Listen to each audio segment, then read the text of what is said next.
Hey, it's Chris. Welcome to your reading. Today I'm going to begin by lighting my candle and flipping over my handy dandy hourglass to keep us on time. Please remember, with any tarot reading, simply take the guidance that resonates with you and leave the rest.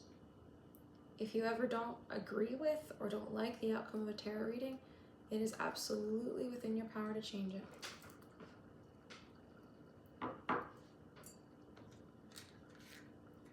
I'm going to start burning some rosemary. I don't use sage, but rosemary is another alternative. Just looking to clear the space. I'm doing a bunch of readings this week, so I feel like I want to clear out whatever was here so we can start fresh today. Thank you so much for being here with me today. In whatever way you can be.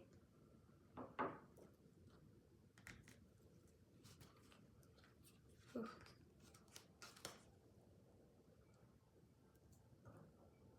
You can hear the wind chimes outside.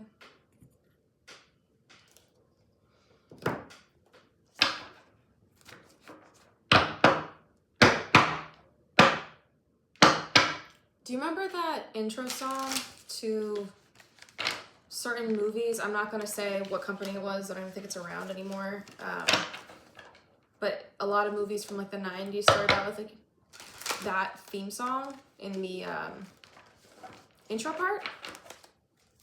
So it feels like it's the beginning of a movie. It feels like we're buckling down and we're getting ready for the picture show. Queen of Wands. Queen of Wands is an excellent manifester. She's steadfast. She's passionate. She's also incredibly creative. And I always go to the little black cat underneath her because that feels like guidance and comfort from all beings, no matter their species. Let me pull some more cards.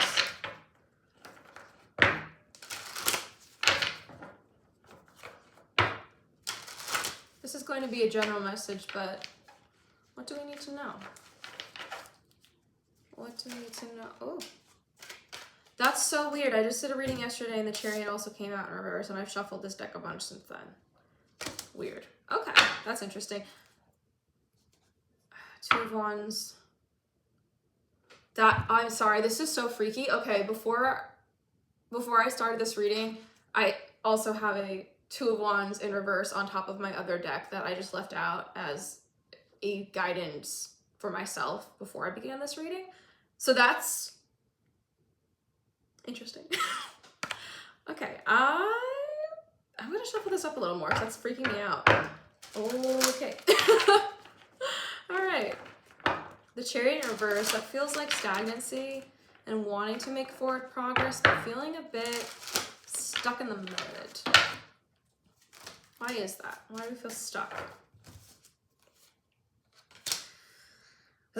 Okay, Seven of Cups in reverse, Justice in reverse. This feels unfair and we're feeling torn in many different directions, but we're trying to narrow in on what our priorities are. That can be a little difficult though when we feel like things just simply aren't just. They simply aren't fair. They aren't working out in our favor perhaps, or we feel that they won't. The Fool in reverse on the bottom of the deck. We feel like maybe we took a risk and it didn't pay off, or perhaps we headed in a certain direction and it just was not the path that we thought it was going to be. This is the kind of thing where you follow your heart, or you listen to the logic of your mind, or you follow the intuition of your gut, and yet the lesson is not what you thought it was going to be. I'm hearing more chimes dingling outside.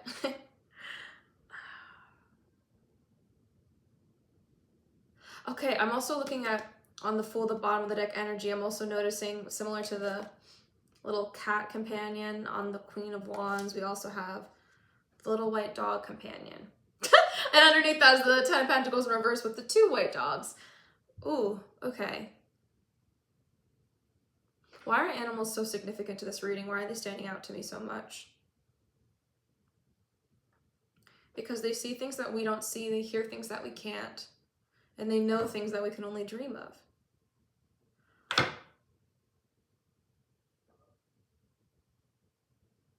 What is your cat's perspective on the situation? Or your dog's? If you don't have one, imagine what that would be like. Do they even know the situation that you're in? No, but they can sense your energy and they see how you are. They see the energy radiating off you, or they feel it rather. And it concerns them and it bothers them.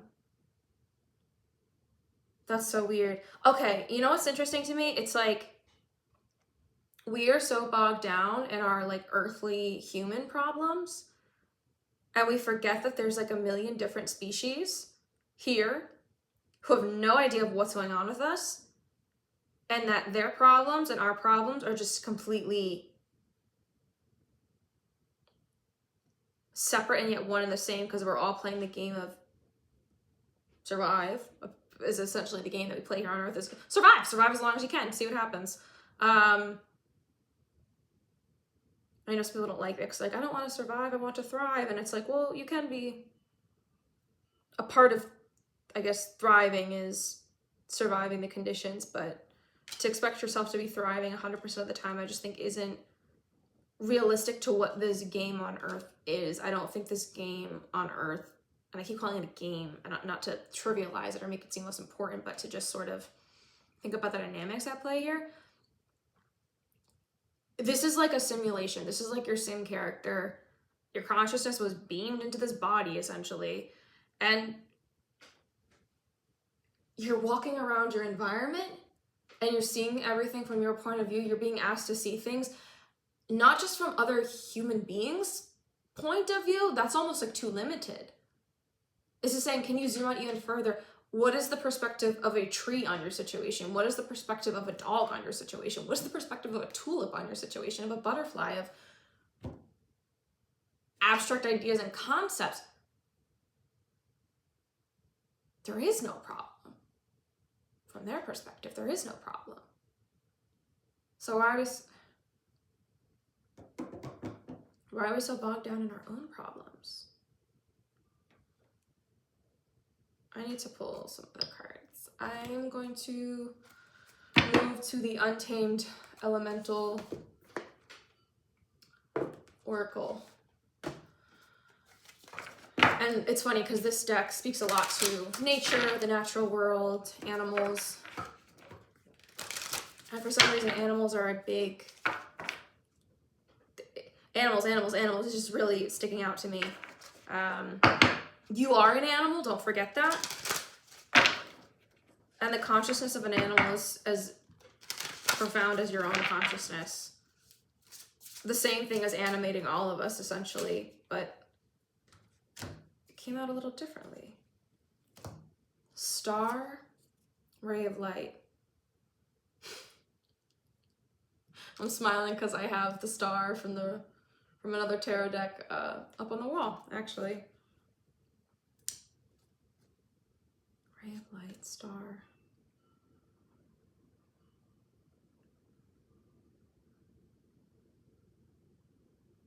We're all under the same sun. And we all need it. We all need the same things to survive, essentially. Of course, you can get to the nitty-gritty and be like, oh, well, this creature needs this creature needs that. Right, but ray of light. We all need the light. We all need that. Ooh. Even the creatures down in the depths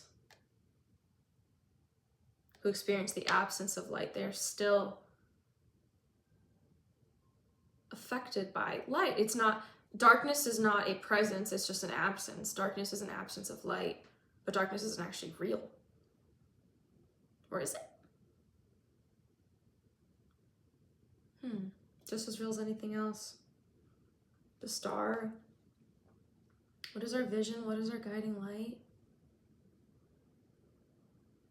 Something less human-centric. I'm really drawn to all the animal imagery in these cards right now. Like, my brain is moving a million miles a minute. I'm noticing the lions on the side of the Queen of Wands throne, the lions in the background. I'm noticing at the base of the chariot, the black and white is also significant to me because white dogs, black cat, and then I think of yin and yang. Justice in reverse, it's asking us to settle the scales a little bit more and having a more balanced perspective on life as a whole, and not your own life, but life itself, the concept of life itself. This sounds so lofty and bizarre, but I feel like I'm trying to communicate something verbally that the mind has a hard time locating and expressing. It's feeling like a presence. It's feeling like being present with life itself in every facet. So not just being like, oh, I'm really present in my own life, just being like really connected to all that is, and feeling the barriers and the separation between yourself and other beings dissolving. Oh, I heard the chimes pick up. I don't even know if those are picking up on camera because the mic is probably more local to me rather than what's happening outside my environment, but it's right behind me. Wow, okay.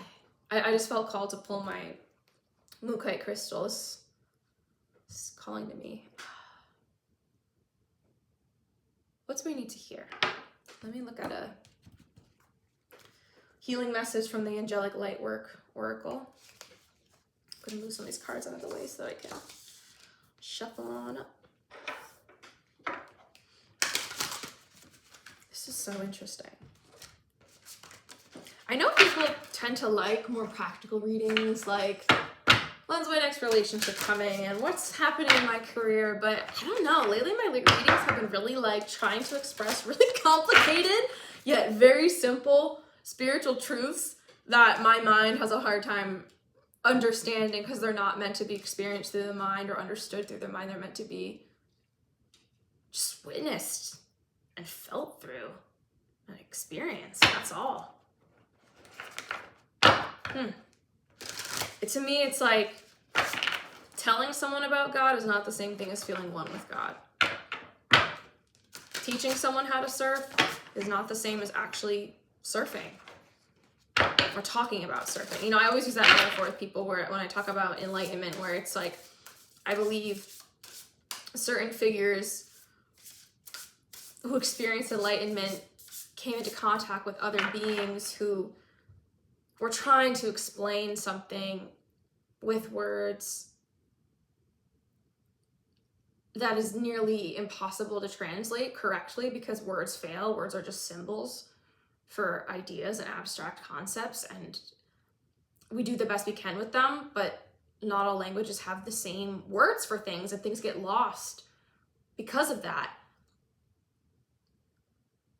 So I'm picturing someone surfing, like people on the beach watching someone surfing and being like, oh cool, now I know so much about surfing because I watched this person surf.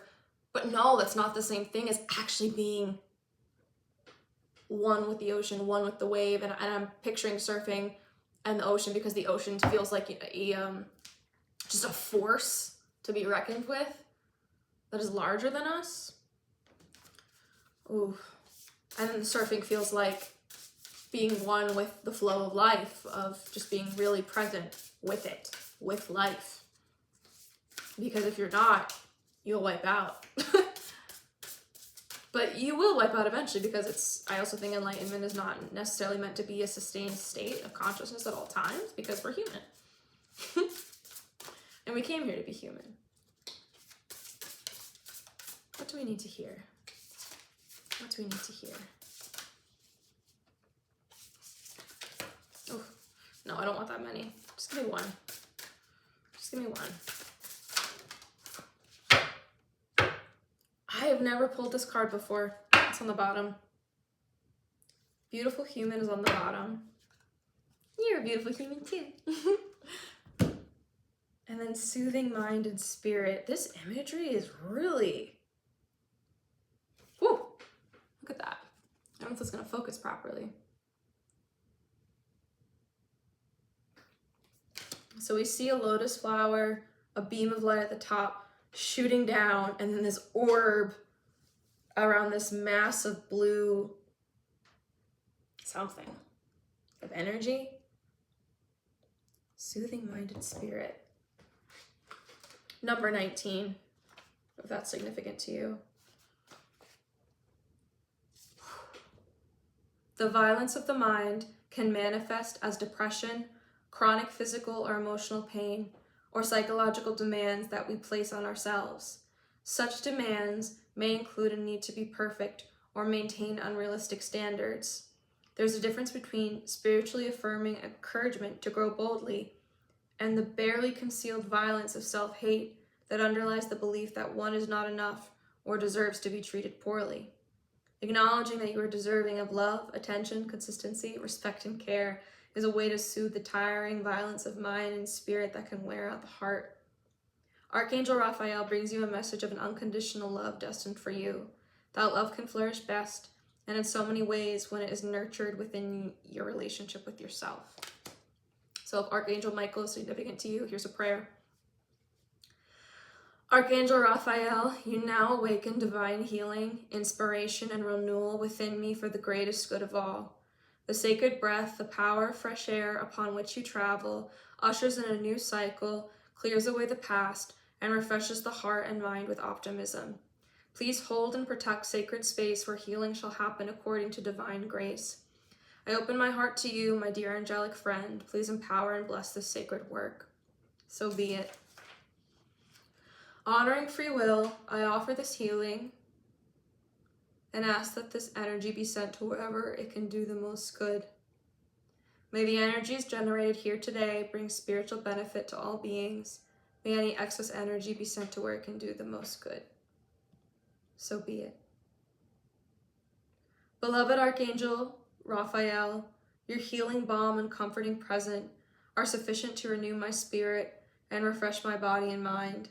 Please soften chronic pain and reveal a pathway beyond it to release and peace. May I find the wisdom and strength to shift from endurance to evolution. May I find the courage of grounded hope to take right steps at the right time, to shift into peace, relaxation, healing, and grace that is available to me. May I open to divine grace and receive your blessing to deepen healing beyond what I have come to expect as possible. May your presence calm, soothe, and open me to the gift of healing. May I recognize my innate capacity for both inner strength and gentleness, and accept only that based on love, respect, and care in my life. Thank you, Archangel Raphael. I honor your presence, and for the greatest good, this work is now complete.